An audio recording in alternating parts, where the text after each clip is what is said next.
우리 주 예수 그리스도의 아버지 하나님을 찬송하리로다. 그의 많으신 긍휼대로 예수 그리스도를 죽은 자 가운데서 부활하게 하심으로 말미암아 우리를 거듭나게 하사 산 소망이 있게 하시며 썩지 않고 더럽지 않고 쇠하지 아니하는 유업을 있게 하시나니 곧 너희를 위하여 하늘에 간직하신 것이라. 너희는 말세에 나타내기로 예비하신 구원을 얻기 위하여 믿음으로 말미암아 하나님의 능력으로 보호하심을 받았느니라. 그러므로 너희가 이제 여러 가지 시험으로 말미암아 잠깐 근심하게 되지 않을 수 없으나 오히려 크게 기뻐하는도다. 너희 믿음의 확실함은 불로 연단하여도 없어질 금보다 더 귀하여 예수 그리스도께서 나타나실 때에 칭찬과 영광과 존귀를 얻게 할 것이니라. 예수를 너희가 보지 못하였으나 사랑하는도다. 이제도 보지 못하나 믿고 말할 수 없는 영광스러운 즐거움으로 기뻐하니 믿음이 결국 곧 영혼의 구원을 받음이라. 하나님의 말씀입니다. 하나님께 감사합니다. 관련하여 우리가 오늘 살피는 수요일 문답은 36문입니다. 질문하겠습니다.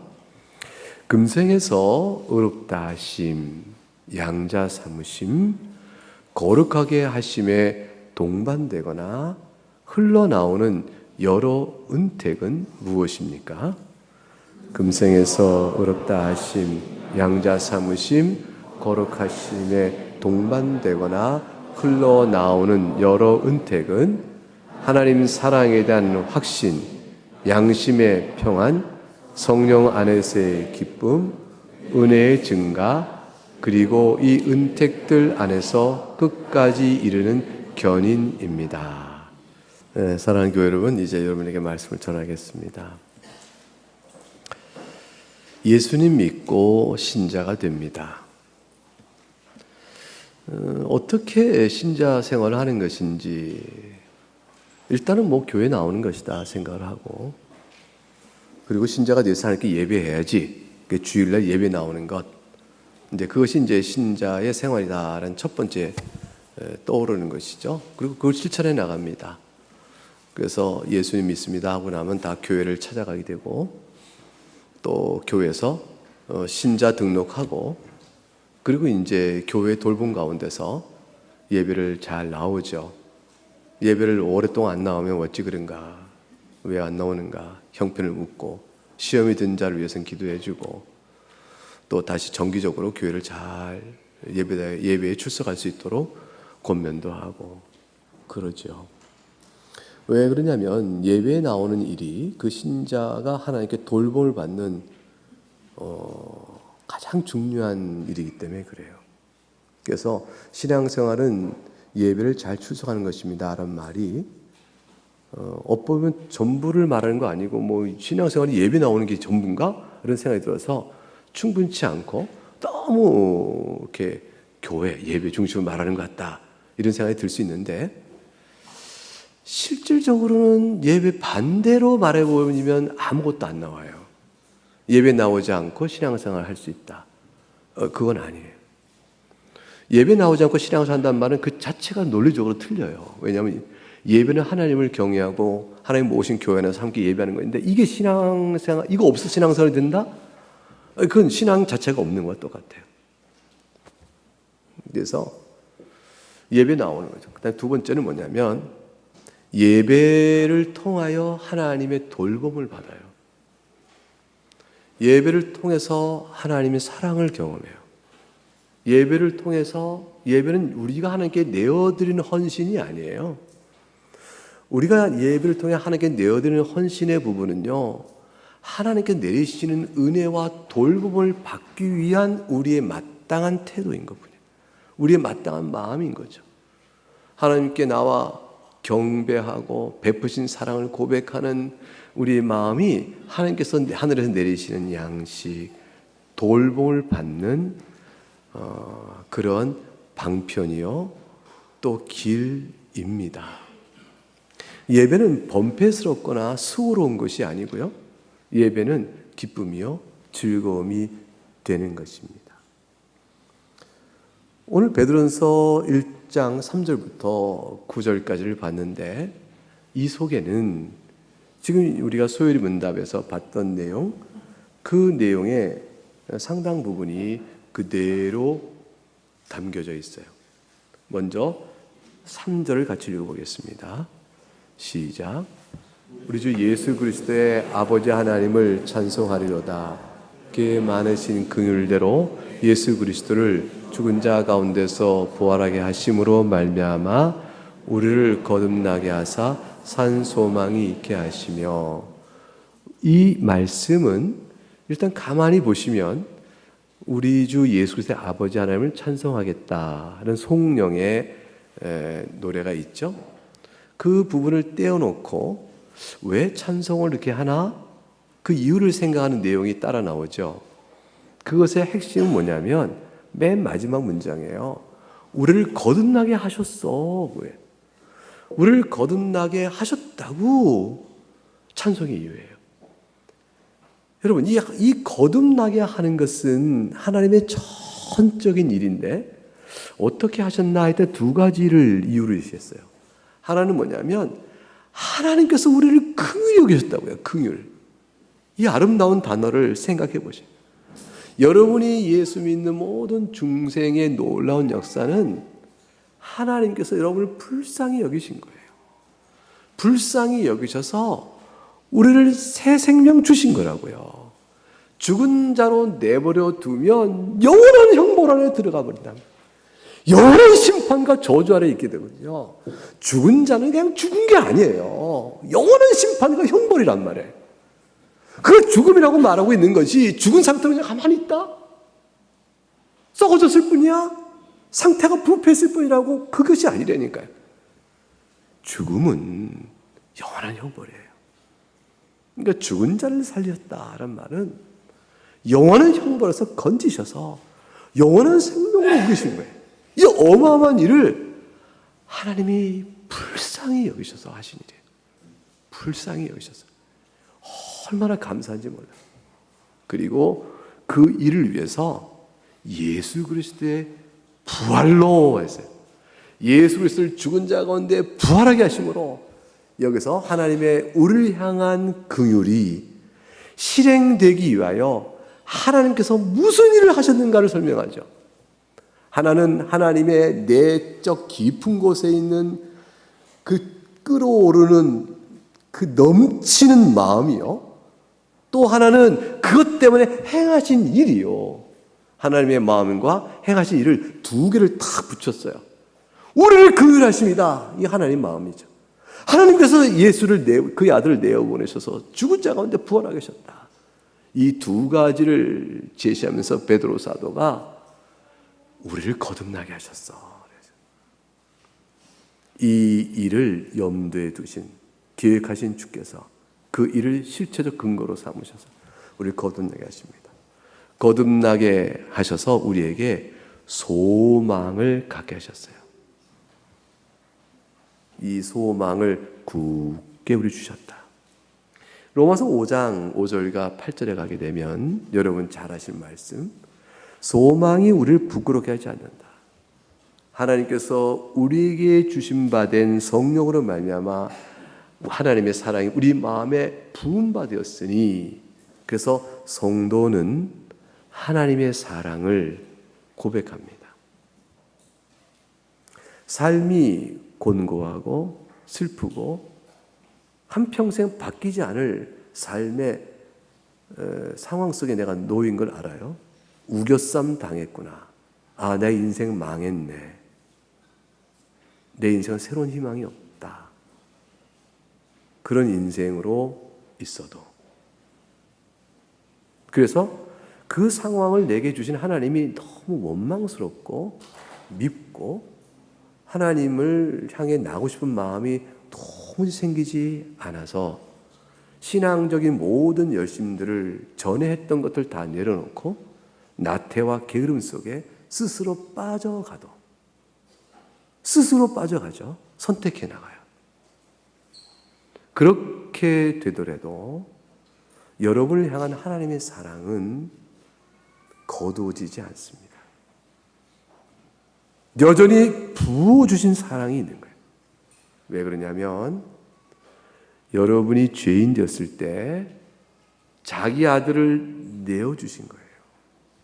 그리고 우리를 얼마나 사랑하는지를 이미 나타내 보이셨거든요. 그러니 누구라도 다시 십자가를 바라보면 하나님 나를 사랑하는 게 맞아, 이렇게 고백하고 나올 수밖에 없는 거예요. 어떤 사람이 하나님의 사랑을 부인해요. 하나님 너무 미워, 난 너무너무 싫어, 난 너무 괴로워, 나 하나님 앞에 안 나가 라고 발버둥을 쳐도, 그리고 막 짜증을 내고 화를 내도 그 사람 마음속에 중생의 은혜를 주시고 그리스도를 믿는 믿음이, 그 믿음의 씨가 없어지지 않느냐는, 내가 너를 어떻게 사랑한지 아니? 주는 십자가를 보이셔요. 하나님, 저는 십자가를 미워하는 게 아니에요. 구원은 좋아요. 그런데 너무 힘들어요, 사는 게. 왜 이래요, 내 인생이라고 말할 때 주님은 다른 말 안 하셔요. 내가 널 사랑한다. 십자가를 봐라. 이것이 전부의 답이에요. 모든 일의 답이 돼요. 그걸 아는 것, 그걸 주님이 우리 인생을 통하여 그게 답이다 계속 글로 끌어가셔요.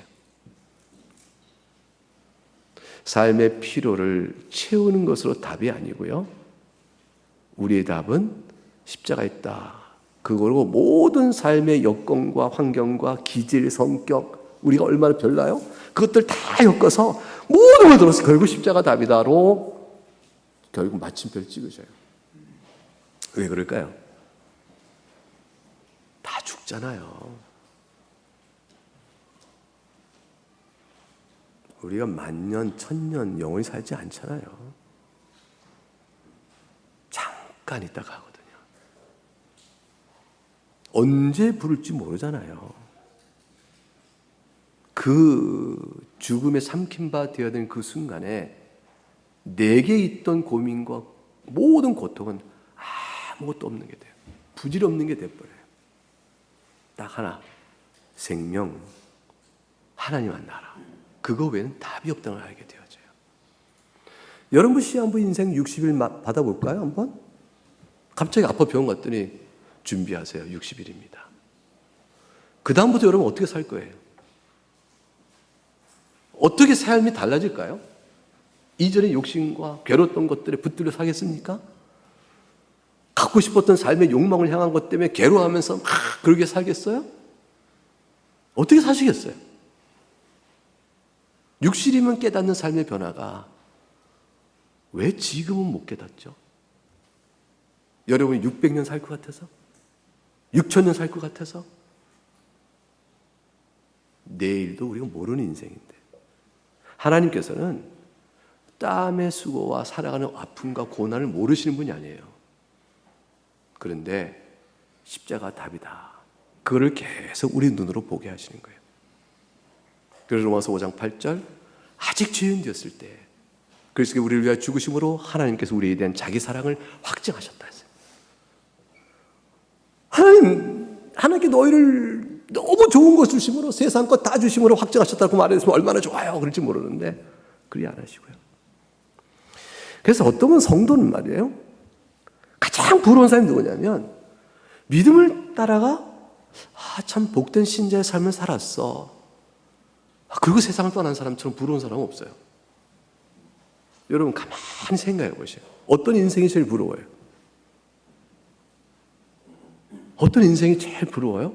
나도 그렇게 살았으면 좋겠다 싶은 인생이 뭐죠? 주님을 굳게 믿고 그 사람 형편과 처지 내가 다 알아. 근데 주님을 사랑하면서 산 사람이 틀림없어. 주를 위해 자기를 내어줬어. 그리고 헌신도 해. 교회 안에서 말없이 사람들을 이렇게 사랑도 하고 기도도 하고 한 아름다운 영적인 자태를 가진 한 분이 계셔. 그럼 그분은 어떻게 저기 살까 고맙다 싶고 그게 존경스러운 분인데 세상을 그러다가 떠나요. 갑작스러운 병으로 떠난다 할지라도, 예기치 못하게 너무 일찍 가셨어요 싶을 때라도 그 사람이 어떤 믿음 속에 살았는가, 그거 하나를 딱 보면 참 복되다. 인생에 대한 눈과 시각이 달라지죠. 하루 더 살아 죄 짓는 것보다 하루 덜 살고 주 앞에 서 있는 게 낫죠. 여러분, 이게 너무 내가 죽음 얘기를 많이 하나요? 김병 목사님 맨 죽는 얘기.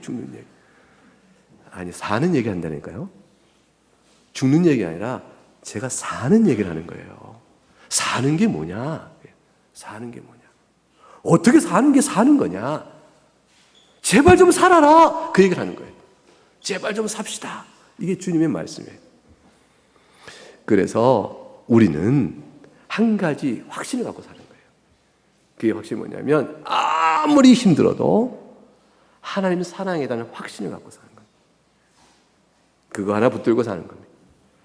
4절 읽어볼까요? 4절 시작. 썩지 않고 더럽지 않고 쇠하지 아니한 유업을 있게 하시기나니 곧 너희를 위하여 하늘에 간직하신 것이라 그랬습니다.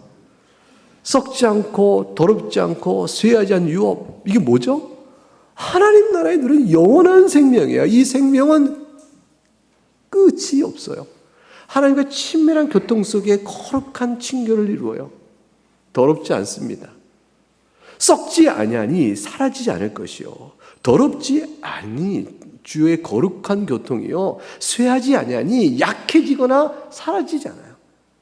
점점 풍성하게 누려지는 것이죠. 너희를 위하여 하늘에 간직하신 거랬어요. 너희는 누굽니까? 여러분 이름 하나하나를 넣어보실까요? 교우들이죠. 예수 그리스도의 몸에 속한 모든 교회에 속한 공동체.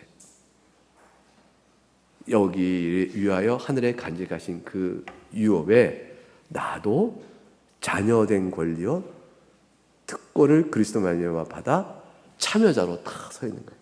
공동상속자. 이 상속의 기쁨이 얼마나 큰지요. 5절 읽어보겠습니다. 시작. 너희는 말세에 나타내기로 예비하신 구원을 얻기 위하여 믿음으로 말미암아 하나님의 능력으로 보호하심을 받았느니라. 이 믿음이 우리 안에 잘 유지되고 기쁨이 계속 갈 수 있도록 하나님께서 믿음 주시고 이 믿음을 보호해 주셔요. 우리에게 약속된 구원, 예비하신 구원은 약속된 구원이란 말이에요. 우리가 다 누릴 구원이 곧 조만간에 있잖아요. 조만간에 만날 그곳이잖아요. 주님 배울 그 구원, 그리고 주님께 다시 이루실 그날, 그 모든 약속된 구원을 우리가 꼭 누릴 수 있도록 하기 위해서 우리 안에는 절실히 필요한 게 믿음인데, 이 믿음을 하나님의 능력으로 붙들어 주시고 구원을 얻도록 우리를 끝까지 보호해 주십니다. 여러분은 절대로 여러분 자신의 의지와 결심으로 믿음을 견제하는 게 아니에요. 여러분이 내가 믿나이다 라고 열심히 한번 해보세요. 며칠간 내가 연초에 결심 다 했잖아요. 성경을 10번 읽어야지. 어머나 10분에 6분 하니까 끝나네. 잘 안 되잖아요. 내가 매일 성경 열심히 해야지 다 못하기도 하잖아요. 하는 분도 계시겠지만 날마다 양식 있는 외수문 신앙 표준문서 읽어야지. 읽다가 어려워. 김병 교수 목사님은 항상 어려워. 이거 덮어버렸잖아요. 그래서 우리가 하다 말잖아요. 사랑해야지. 진짜 얼마 안 가죠? 용서해야지. 시작도 어렵죠? 내가 더 남을 위해 선행하고 세워줘야지.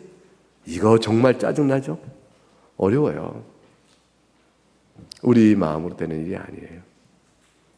성령 하나님이 그때 여러분에게 감동 감아 주셔서 다시 돌이키고 다시 세우시고 다시 세우시고 그러면서 우리를 이끌어 가십니다. 보호하십니다.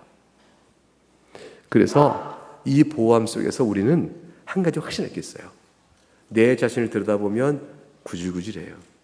내 자신을 들여다보면 고개를 나도 적게 만들어요. 그러나 하나님의 능력으로 보호하신 가운데 내가 끝까지 가는구나. 그 내 마음속에 밀려오는 안도감이 있어요.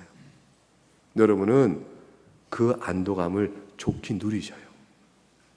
양심의 평안이에요. 죄를 짓고 살면서 양심의 불안감이 오죠. 신의 양심이 동요가 없고 괴로움이 오잖아요. 근데 이 괴로움이 여러분의 구원자실 송두리째 빼앗는 게 아니란 말이에요. 양심의 불안 속에 하나님 앞에 나가고 양심 불안 속에 예수 그리스도 앞에 나오도록 이끄실 때 우리를 근심케 하시고 불안케 하시나 그리스도 앞에 나와 다시 묶어짐을 확인하게 하심으로 우리를 평안케 하셔요. 여러분이 누리는 양심의 평안은 여러분 자신의 양심의 순결, 여러분의 인격적 결단, 그것의 지속성, 그것의 안정성이 있지 않아요. 우리가 얼마나 순수하게 결단했으면 얼마나 내가 잘 지켜왔는가로 우리의 안정성과 지속성과 내 결단의 확고한 견고함으로 내가 양심의 평안을 누리려면 얼마 못 가요. 그런데 주님께서는 그런 것들을 세워주시면서 우리를 불러내시지만 하나님께서는 예수 그리스도 안의 약속을 바라보라고 하셔요. 그리스도 안에서 베푸신 은혜의 약속을 바라보라. 더 이상 정죄 아래 있지 않다. 그걸 바라보면서 양심의 말할 수 없는 평안을 누리면서 회개의 눈물과 감사와 돌이킴의 변화들이 내 안에서 다시 힘있게 이루어져 가는 것이에요. 신자에게 주시는 하나님의 사랑에 대한 확신을 통해서 베풀어지는 양심의 평안은 우리로부터 오는 것이 아니라 주께로부터 온다라는 사실을 늘 생각하시고 하나님께 나아가셔야 합니다. 6절을 같이 읽어봅니다. 6절 시작. 그러므로 너희가 이제 여러 가지 시험으로 말미암아 잠깐 근심하게 되지 않을 수 없으나 오히려 크게 기뻐하는도다. 사랑하는 교회 여러분, 사는 동안에 어려움을 당하거나 또는 다양한 형태의 죄의 유혹이나 여러 가지들은 다 시험입니다. 시험은 전부 힘들어요. 시험이 괜찮다는 사람은 없습니다. 학생들도 내가 얼만큼 공부를 했나를 드러내는 방식이 뭐예요? 시험이잖아요. 내가 주님 앞에서 어떻게 하나님의 사랑하는 확신을 가지고 믿음 안에 살아왔는가, 내 믿음을 드러내는 방식이 하나님이 보시는 또한 시험이에요. 시험은 나를 드러내줘요. 그런데 이 시험은 죽이는 게 아니라 드러내되 그리스도의 사랑에 묻고 다시 사랑에 대한 확신과 양심의 평안으로 오도록 이끌어 줍니다. 그래서 잠깐 동안 근심하지만 이내 도리어 시험을 맞이할 때 그 시험을 이겨나가는 승리도 맛보게 하셔요. 그래서 괴로움이지만 항상 지는 게 아니에요. 항상 진다면 너무 괴롭게 되겠죠. 번번이 집니다. 그건 그래요. 그리고 별로 안 바뀝니다. 그것도 그래요. 평생 안 달라진 것 같아요. 그것도 그래요. 다 그래요. 그래도 변화가 있고 이기고 있어요. 하나님께 여러분을 은혜를 통하여 자라게 하신단 말이에요. 그래서 우리는 성령 안에서 시험을 당하나 성령 안에서 도리어 기쁨과 희락과 평강도 누리게 되어집니다. 이게 놀라운 영적 비밀이죠. 사랑하는 교회 여러분, 우리는 시험과 싸워가는 내 자신의 승리 자체에서 모든 평안을 다 구하지 못해요. 내 기쁨도 다 못 구합니다. 우리 자신 알게서는 자주 넘어지기 때문에 그래요. 그러나 우리가 그런 가운데 근심이 있다 할지라도 우리가 도리어 기쁨을 얻을 수 있는 것은 이러한 나를 사랑하여 여전히 붙들지 하나님의 사랑이 있으니 주님 바라보면서 다시 사랑과 기쁨과 희락도 누리게 되어져요. 그리고 성화라는 열매를 맺어가는 아주 역설적 변화가 생기는 거예요. 나는 시험대로 넘어졌으나 오히려 그리스도 안에서 근심케 되는 은혜로 용서를 받는 그 또 미련한 자가 말씀을 깨닫는 그 완악한 마음이 부드러워지는 그 상태로 나를 근심을 통해 이끄시사 나로 하여금 성령 안에서 새로운 열매를 맺도록 벌어지는 하나님의 일하시는 방식이 나타나거든요. 그래서 우리의 기쁨의 소재는 나한테 있지 않고 하나님께 있는 거예요. 그래서 오히려 크게 기뻐하는도다. 이것이 금생에서 우리가 성령 안에 누리는 기쁨입니다. 육신의 정욕에 지면 기쁨은 사라져요. 그건 고통이에요. 성령의 소욕을 따라가면 기쁨이 채워져요.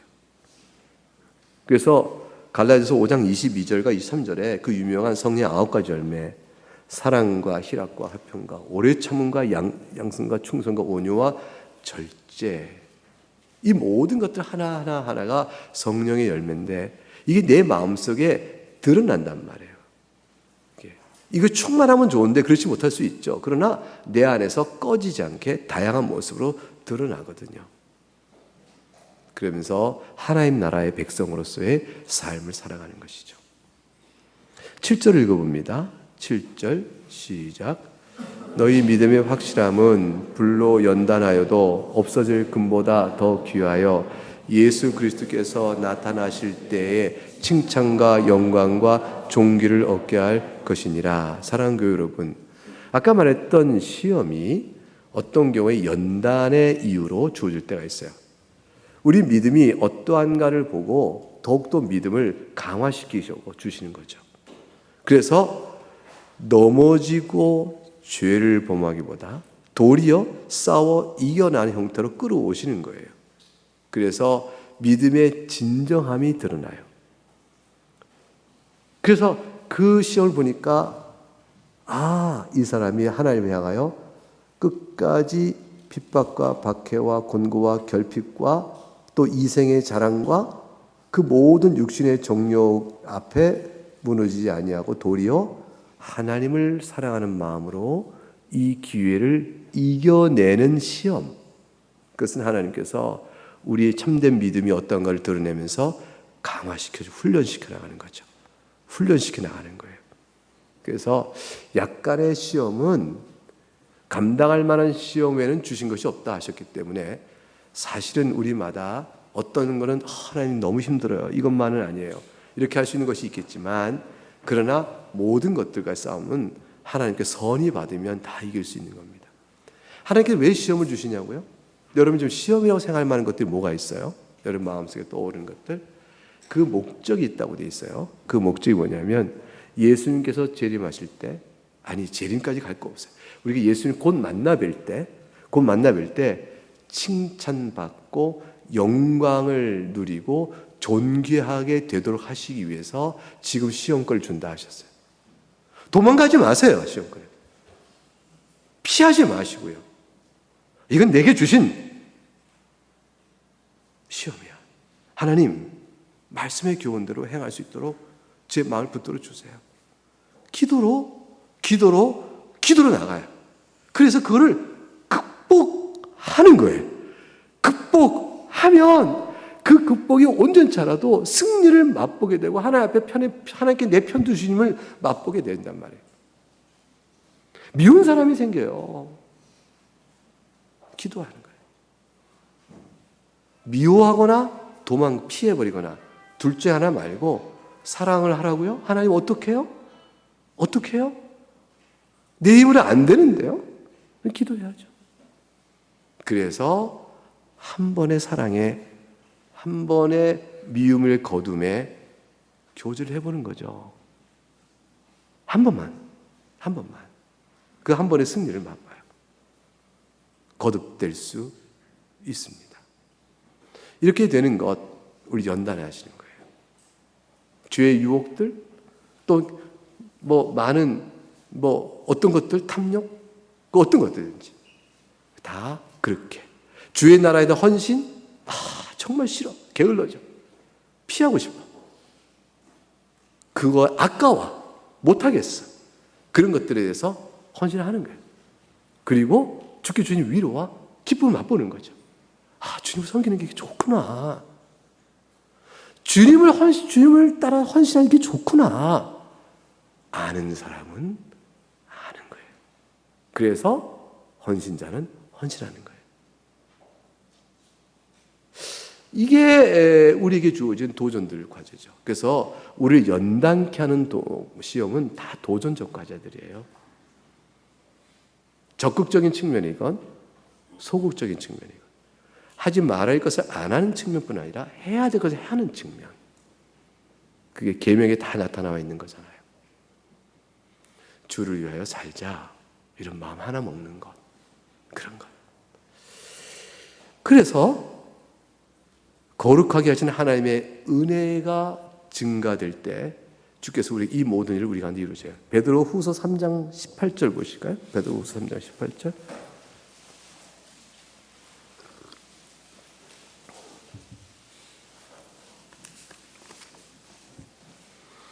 네, 같이 읽어보겠습니다. 시작. 오직 우리 주 곧 구주 예수 그리스도의 은혜와 그를 아는 지식에서 자라가라. 영광이 이제와 영원 날까지 그에게 있을지어다. 그게 여러분이 하나님께서 여러분을 신앙생활을 이 땅에 한동안 돌보실 때요, 여러분에게 은혜 가운데서 자라가도록 돌보셔요.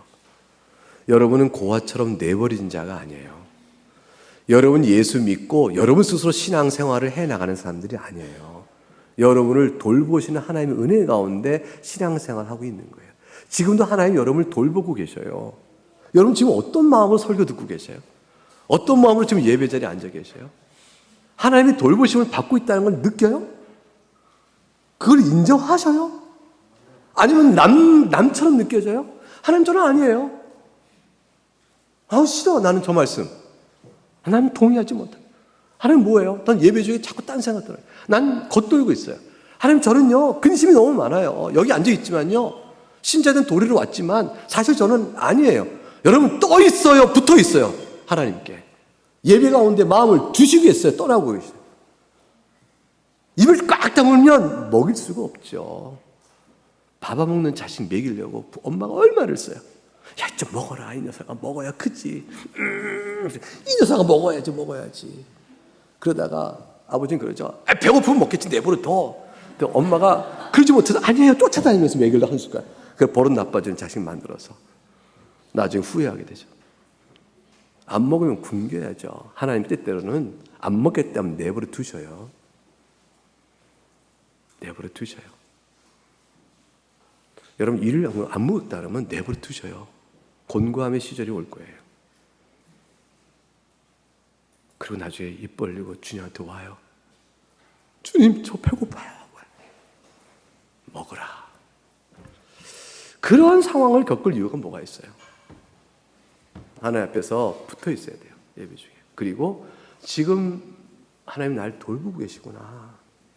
이게 하나님 날 돌보시는 사랑이구나. 그거를 여러분이 예배 중에 느끼고 경험하고 받으셔야 돼요. 어떻게 하나님의 돌보심을 받겠어요? 이게 하나님이 쓰시는 가장 중요한 돌보심인데, 여기로부터 오는 것인데, 마음을 주 앞에 내어드리세요. 그리고 그 말씀을 그대로 받는 거예요. 8절 마지막 줄 보겠습니다. 8절과 9절 같이 읽습니다. 시작. 예수를 너희가 보지 못하였으나 사랑하는도다. 이제도 보지 못하나 믿고 말할 수 없는 영광스러운 즐거움으로 기뻐하니 믿음의 결국 곧 영혼의 구원을 받으니라. 그래서 성도는 참 이상해요. 예수 믿는다고 이게 옆에서 또 예수 믿냐? 봤냐? 아니. 야, 보지 못하고 믿어. 그게 믿음이란다. 아이, 난 모르겠다, 야. 그러겠지. 여러분, 이 말씀은 5절에서도 그대로 아까 드러났었죠? 5절에도 보게 되면 말세에 나타나고 예비하신 구원, 아직 보지 못한 것이잖아요. 근데 그것을 믿는 거란 말이에요. 그 8절에 너희가 예수를 보지 못하였으나, 보지 못하고 예수님을 사랑하는 거예요. 예수님을 보지 못했으나 믿는 거예요. 그리고 예수님을 인하여 영광스러운 즐거움이 있음을 기뻐하며 사는 게 성도의, 그걸 전부 가리켜서 믿음, 그래요. 믿음. 여러분, 우리 마음속에 이상한 게 있잖아요. 믿음이라는 게 참 이상한 거예요. 제가 믿거든요. 하나님의 말씀을 믿고 읽으면 아멘 되고, 그리고 정말로 제가 세상에 하나님 부르시면 낙원 갈 걸 제가 마음에 확신하거든요. 도대체 뭐야? 내가 망상이야? 내가 허망? 제 마음에 새겨진 믿음이거든요. 이것이 있어요. 이게 내 마음에 있다면. 이게 참 신기한 게 이것이 인식하는 여러 가지 경로가 있어요. 보고 이거 감각으로 아네. 이거 진짜 있네. 이거 정말 원이네. 인식하는 감각으로 알고 있는 것이 있고 지식으로 이성으로 판단하는 인식이 있죠. 인식은 이성으로 아는 것과 감각으로 아는 것 그것만이 인식의 유일한 방식이 아니에요. 또 하나의 인식의 방식이 있는데 영적인 열림이에요. 믿음이에요. 이거는 아무나 주지 않고 중생자에게 주셔요. 그걸 효과적으로 성령 안에 부르셔서 그 인식에 믿음이란 열림이 갖게 되어져요. 설명할 길이 없죠. 이성이 아니니까, 감각이 아니니까. 성경은 뭐라고 말하냐면 보지 않고 믿는다. 바라는 것들의 실상이다. 이렇게 얘기하고 있는 거예요. 여러분에게 그 믿음이 주어졌어요. 절대 부인할 수 없는 믿음. 이 믿음이 여러분을 향한 충분한 사랑 아닌가요? 그 믿음 안에서 한 인생 다시 힘내어 살아볼 만 하지 않으셔요? 그것이 여러분에게 큰 기쁨 되기를 정말로 바라는 것입니다. 자, 그러면 우리 한번 이 믿음 안에서 결국은 영혼의 구원을 받음으로 나가는 이 모든 것들은 우리에게 성도의 견인에 끝까지 어린 믿음 가운데 참아내며 한평생 믿음을 붙들어 가도록 끌어주셔요. 그래서 어떠한 일이 있더라도 인내로 견디며 예수 붙들고 가는 그 신앙생활이 가능하도록 하나님이 쫙 이끌어 주세요. 웨스트민스터 한번 볼까요? 웨스트민스터 신앙고백서 우리 13장 보면 거기에 17장에 성도의 견인 1장 부분이 나와요. 그거 한번 같이 읽어보시죠. 시작. 하나님께서 그 자신이 사랑하신 자 안에 기쁘게 받으시고 자신의 성령으로 효과 있게 부르시고 거룩하신 사람들은 은혜의 상태에서 완전히 또는 최종적으로 떨어지거나 없다. 오히려 은혜의 상태 안에서 마지막까지 여러분 사랑하는 교회 여러분 저거 가만히 있으면 잘 보셔요. 절대로 완전히 최종적으로 버리지 아니하십니다. 하나님께서 끝까지 은혜의 상태 안에서 마지막까지 있도록 붙들어 주십니다. 하나님 하신 일이죠. 성령 하나님께서 효과 있게 부르셔서 거룩하신 여러분들을 그렇게 붙들어 주세요. 그게 성도의 일생이에요. 그러므로 모든 성도는 한평생 돌아보면 무엇을 고백하죠? 은혜로 살아온 한 생입니다. 그렇게 고백하는 한 줄의 유언 찬송을 남기겠죠. 그 생각해 보세요. 그거 뭐가 담겨 있나? 여러분 일생 전체가 담겨 있지. 찬송하겠습니다. 우리 같이 하나님께 마음을 내어드리면서 선포된 말씀 마음으로 받는 바대로 적용해 기도할 것입니다. 여러분은 예수를 믿어 의롭다 하심을 받고 하나님의 양자가 되어져서 하나님의 거룩하신 인도함 가운데 사는 복된 신자입니다. 이런 여러분들에게 하나님께서 오늘 말씀과 예배를 통해서 하나님의 사랑을 확신하라. 내 사랑 안에 거하니 너희 마음에 평안을 누리라. 내 사랑 안에 있으니 성령 안에서 너에게 참된 기쁨을 누리라. 내가 너희를 돌보며 너희 가운데 은혜를 계속 부어줄 것이라. 마침내 너희 한 인생 속에서 예수 십자가를 통하여 부활을 통하여 이루어질 그 영원한 나라, 그 나라의 백성으로 조금도 부족함이 없게 내가 너희를 붙들어 줄 거야. 주님께서 오늘 말씀하셨습니다. 이 은혜 가운데 여러분의 삶을 돌아보면서 무거운 짐을 홀로 지고 견디다 못해 쓰러질 때라도 불쌍히 여기시는 하나님의 구원의 은혜와 능력이 변치 않게 함께 있음을 고백하면서 주님 감사합니다. 이 시간 함께 자기를 내어놓고 기도하시기 바라겠습니다.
하나님 아버지, 우리가 예수를 눈으로 보지 못했습니다.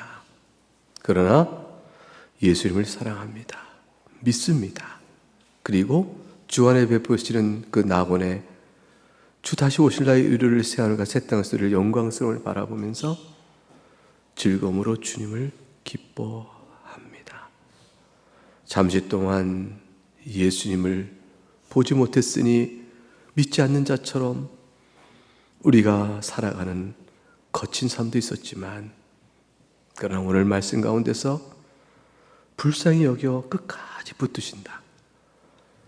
하나님의 사랑을 확신시켜 주시고 그 사랑을 바라보며 우리 마음의 양심의 평안을 누리게 하시고 우리를 끝까지 돌보시는 은혜를 오늘도 이렇게 내려주시고 우리를 돌봐주시는 가운데 끝까지 살도록 하시는 하나님의 그 견인의 은혜를 다시 한번 생각하면서 우리를 우겨싸고 있는 나의 삶의 형편과 여러 무거운 짐을 주님 앞에 다시 내려놓습니다.